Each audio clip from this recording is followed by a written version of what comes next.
Hello friends, welcome to English Shorthand class. Ready? 1, 2, 3, start. Using the data in Karnataka, Aniruddha Adiga, ETAL, show in a paper in Metrics that a third COVID-19 wave is imminent in the state, even if the strongest non-pharmaceutical interventions are implemented and 167,000 persons are vaccinated each day.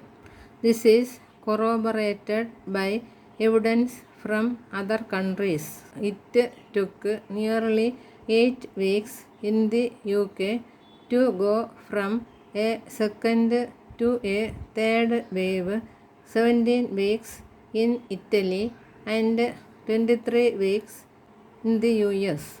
Some people are still debating whether there will be a third wave.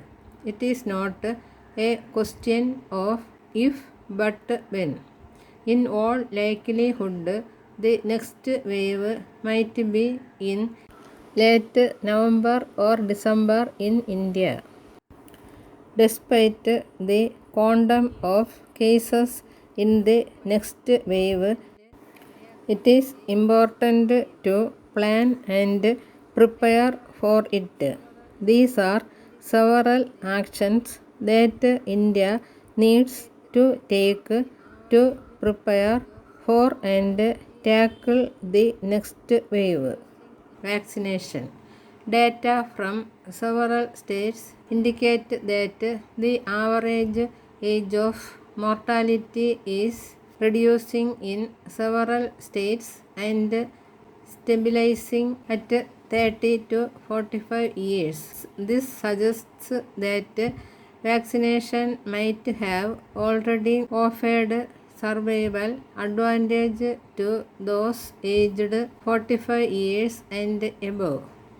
This was the main objective of providing vaccination: preventing deaths and limiting serious morbidity requiring ventilation or oxygenated beds.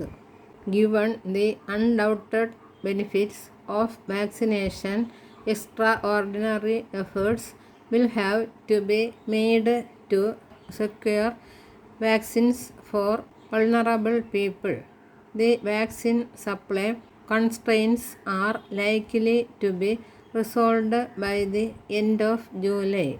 Till then, people with comorbidities, irrespective of age, should be prioritized for vaccination.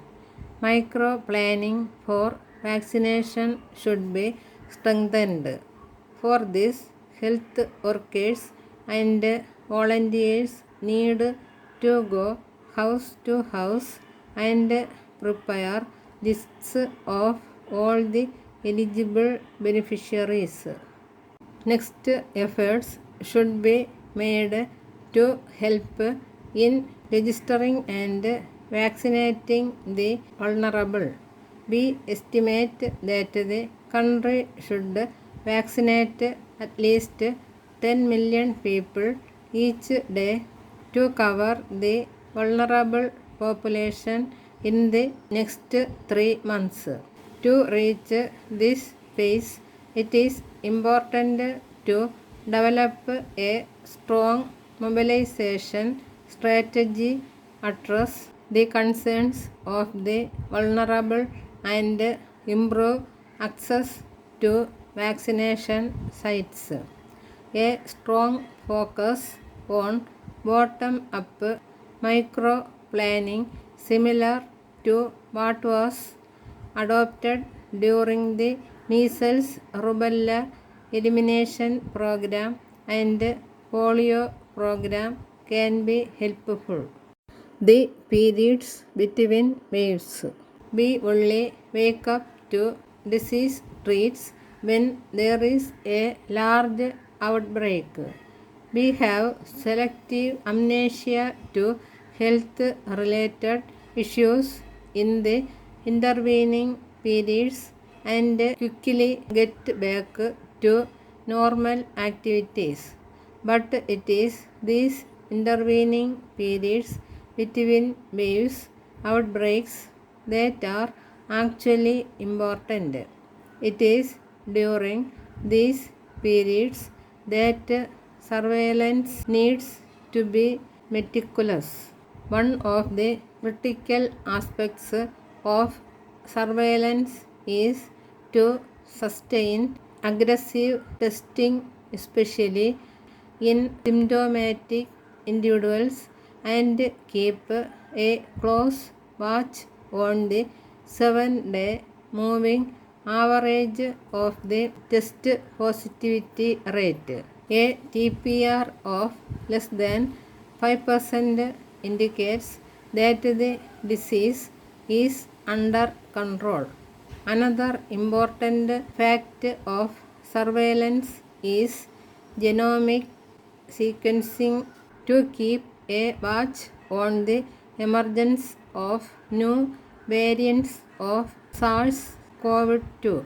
The surveillance program in the country needs strengthening, and strict review should guide the early identification of clusters.